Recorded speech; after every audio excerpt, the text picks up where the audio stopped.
start of the 2013 silly season have begun after rumors have surfaced that Mark Mongillo may leave the Mobil 1 Racing organization in order to return to either the Chin Racing or the Silver Green Racing organizations. Mongillo's reason for leaving was to desire to get back into the form he was during his rookie year. Ever since leaving the Silver Green Racing organization in 2009 after winning the championship in his rookie years, Mongillo's performance has slumped drastically, as he has not finished inside the top 20 in the points for the past 2 years, although right now he's in a really good position to finish inside the top 20 in points, as where he stands right now.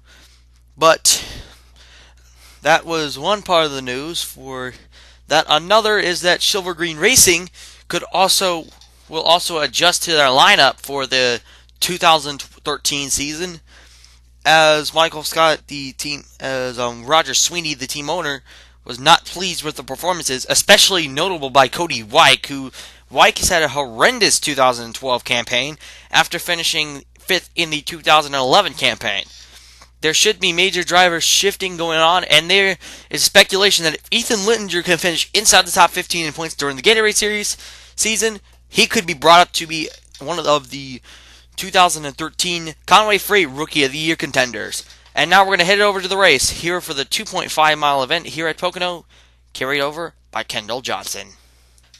The Aflac Bowl, we're going to the number 95 of Evan Brooks, as he leads with David Payton on his outside the Daytona winner from, well, never mind, as they are already starting to go 3 wide. Cameron Brooks and Cody Weick are the normal drivers doing it. Rapon tries to go 3 wide but can't get the run into turn 1. Instead goes 3 wide with Chris Bell and Connor Stanton as they exit out of turn number 1, which they head down the long straight, which I believe that's what it's called, and then they are going to enter the tunnel turn, or turn 2, as most of these drivers would call it.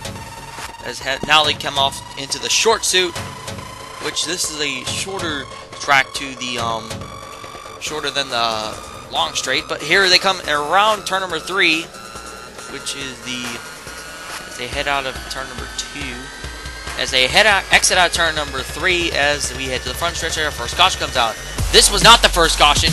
However, Walter Green, Shane Nargan, and Toshiro Hensito all make contact, and this here's another angle.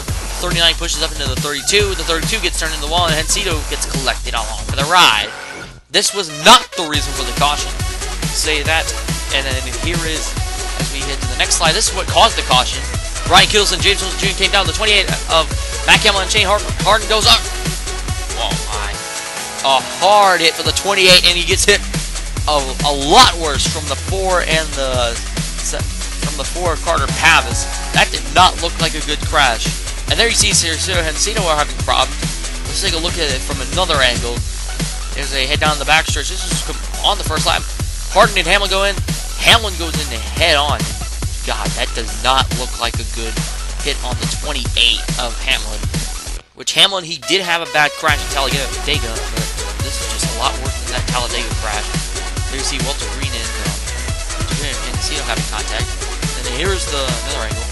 Hard, just dead head on into that safer barrier. But even though we're still questioning on how terrifyingly bad this crash was, however, somehow there was onboard from the 28 of Matt Hamlin, spins down the track, and we end up kind of losing the camera here as we come up the track. We can't really see it now. And then here is Corey Von Dugga, the 23. There you see the 23 and 59 sliding off the track as Von Dugga will actually continue on, as he was not one of the ones. Here's what happens to Toshiro Hensito. He actually runs into Shane Harden, and then Walter Green runs into the back of the 97. The 97, 28, and 59 were all done, but we do not know the medical conditions of Shane Harden and Matt Hamlin. But we do hope for the best for Matt Hamlin.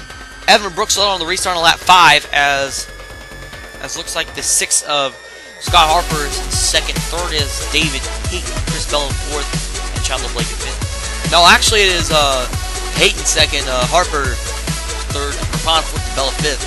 We kind of got that one mixed up because they were looking all straight dead ahead. We saw those cars first. But Evan Brooks would actually get out to the lead early in this one with David Payton in 24 right there in second, just hanging with that 95. as they exit out of the tunnel, turning into the short straight, as they now into turn number 3, which I believe I kind of forgot the name of this turn, but it does look like the Trenton turn.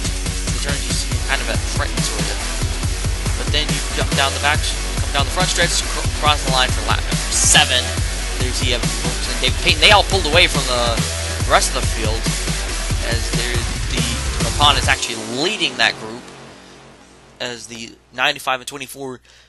Evan Brooks and David Payton, there are 2 drivers already locked into the All-Star race, with Brooks by virtue of his win at Edmonton, and David Payton's lock-in was virtue by his win at Daytona. There you see some action towards the middle of this pack, as you see Keith Hales of the 27, as despite nothing was going on up front, we saw some little action coming up towards the middle, as right now Hales is somehow stuck barely inside the top 10, racing with Jason Duke and Connor Stanton along with the process. Along right behind him is Tom Sawyers in the 16. As looks like they're going to get down to the front stretch. Lawyers will get in line, and looks like Keith Hales will get in line with top. But look at that! Connor Stanton and Jason Duke. I believe Jason Duke tries to cross over. They go 3 wide, entering turn number 1 as they enter that corner, and then Jared Webler is going to try to challenge the 27. Thomas Sawyers of the 16 is also going to be up there. As then we see the stretch, as we would like. And then here is another group of cars. This is actually from Michael Scott's perspective. This is more up towards the racing towards the back. There you see Shane Clark III. There's also another car in this group. Clark has had a terrible bowl season so far, despite being eligible for the past champions provisional. Brian Dawson is also up there. Despite that win at Boston, he's running not so great here. And then coming down the front stretch, the front few have settled out a little bit. There's Ryan Pearson tries to go all the way down to the bottom of the racetrack. Tries to make it 3 wide with, I believe that's Junior, but comes back down. Looks like that will not happen. Michael Scott tried to go 3 wide with Mike Hogan. Looks like that won't happen. Brian Dawson in 64, and then I have Shane Clark III. Looks like they are just trying to do everything they can. And there you see Cameron Brooks in the 33. Tries to get up there. He's with that group. There you see Chris Bell. And then we see the camera all of a sudden just start moving up. Then there's Evan Brooks, the 95. We're back to the race lead. As this racing has kind of settled down a little bit. Here's Casey Littinger in the 5. Littinger, despite being 31st in points going into this weekend, the 5 could have a really good shot if Littinger can out a string of good runs in the next several races, while his competitors all struggle. Littinger could lock himself in for this race for the next time, for the time he gets into the top 30. Excuse me, right there. As Littinger has been on a roll from the start of the season, even though he kind of struggled. He failed to qualify for Dentonville and Atlantic City, and then kind of stumbled on his way through there. However, if Littinger can lock himself in for the next few races, we could see this 5 possibly have a shot to face against the 6 of Scott Harper. If the Littinger does not struggle, Littinger actually has a better campaign, even though that he's kind of struggled. He won at Chicagoland, which he had experience, and took his first career NOVAR Verizon Cup Series win. But this 5 is a minute on a roll. Another driver, and then we see a couple of drivers towards the back. Corey Von Dulga. We haven't really talked about Von Dulga pretty much all season, but normally when we see Corey Von Dulga, he'll be running towards the front. However, in this race, it's kind of the different story. As you see, he's running towards the back right now, as I believe he's listed in 32nd, right in front of Eddie Johns, the Dentonville 250 winner. Eddie Johns, ever since winning the Dentonville 250, he's kind of been in a slump, which I don't know, like, how that can be cured by, well, it can be cured by good runs, but he's kind of slumped himself to about around the top 20, around the border for the top 20. I don't know why it was that border. And then 2 cars in front, that is the 34, Tim Averill. Averill has not had the best year, honestly, so far, despite winning the rookie shootout and the Thunder shootout in the opening weeks at Dentonville. But like, other than those 2, we haven't really seen Averill do anything for this year. Failed to qualify for Dentonville and his season kind of went up and down after that. So I don't get why that this 34 is not doing well. And Addison Rhodes in the 79 led the most laps in the Rookie Shield, but hasn't really done anything since. Pretty much been in the same boat as the and then we have Max Rapon in the 77. Rapon in the 77 is right now running in the 3rd spot, as he closed the gap in between David Payton and Evan Brooks. Scott Harper in the 6th is actually right behind these group of cars, as they're going to head into turn number 3, as Payton and Evan Brooks are trying to get there. And it looks like passing here is kind of a bit difficult, to be honest with you. Even though last year's race, we had the more stock car-ish bodies, even though we upgraded the bodies, like the aerodynamic package that the officials tried to apply, it's not really working well. As here is Scott Harper in the 6th. Last week at Boston, he took over the points lead after his 4th place effort at Boston, while Walter Green crashed out of the race just 46 laps into that race. And this race is turning out to be the same thing as what happened to Boston. At the Boston race, where Harper is running well while Walter Green crashed out. Except that Walter Green is still going at this point, being that he'll finish about maybe 4 laps down. But that was only one spoiler, and we already know what that was the outcome. And there you see Max Rapon makes a power move under the 24, and despite opening at least 0.4 of a second over the 95, they'll close him back in easily. But however, the passing, as I mentioned, is really hard here at this track. There you see the 77 of Max Rapon. Here's David Payton on the 24. Payton, who crashed out at Boston last week, he was, and like I said, pretty much a lot in this video, he has just been really well. This season may be the shining point of his career. He entered the Rookie of the Year honors in 2005, but I believe never really did anything. He won the Daytona 250, which I believe that was a pretty good thing to see Payton win the 250. A year later, he went on to win the Indy 250 at Indianapolis. So, ever since, DM Racing has been a hyped favorite going into Indianapolis, but we're going to see that team be a hype going into Indianapolis. The first set of green flag stops will happen on lap number 39, I believe it is. But there you see Max Rapon, Scott Harper, Chandler Blake all enter the pits. And then we have 1 lap later, which we have, let's see, Evan Brooks, David Payton, Brian Wilson, Cameron Brooks, Cody White, Connor Stanton, Brian Kittles, and Jared Webler, and then the rest of the field all piled in. Everybody would, I believe, the rest of the field, except for about maybe 1 or 2 cars, I believe would hit onto that. And then while the pit stops were cycling out, Scott Harper in the 6 made a really good move under the 95 of Evan Brooks. Here comes the 6 of Scott Harper. Harper goes to the inside, and he will take the lead away from the number 95 of Scott Harper.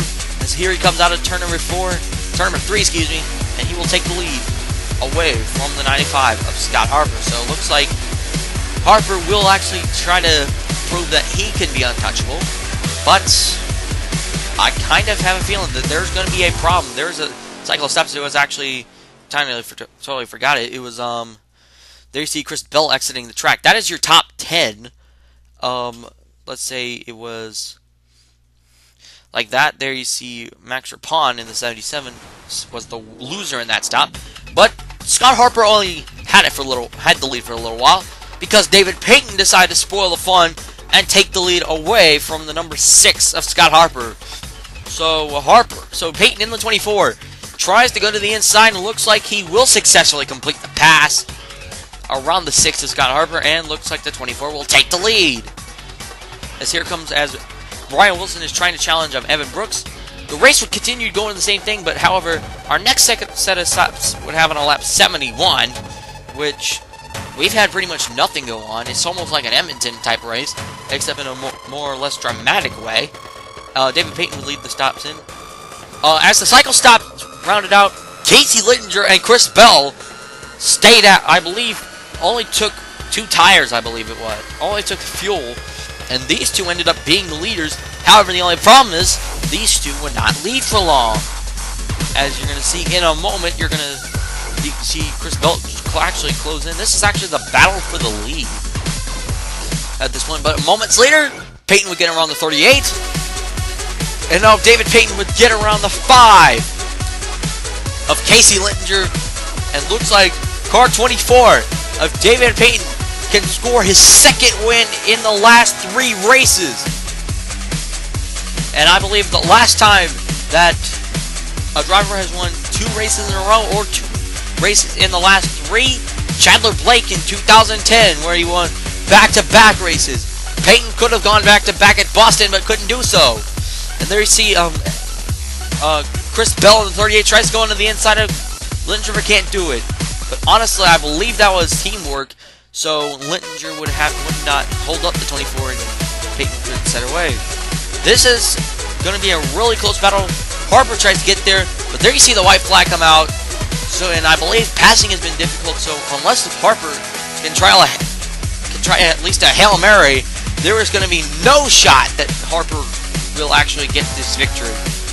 But Harper will actually have one more chance to try so. Going into this season, David Payton has been a dynasty of excellence going into this year. He was not even picked up, like I meant that wrong. He's right now a dynasty of excellence. Going into this season, the polls had predicted that Payton would finish around 16th in the standings. Right now, as of now, he sits 3rd in the standings. Now coming into the turn number 3, for the final time, car 24, David Payton won at Daytona, ending a 59 race winless streak. Going into this race, he'll end only a 2 race winless streak. He wins at Pocono. And for the first time in his career, he earns a multiple win season for his own team. And also, a driver for the first time in his own team has won multiple races.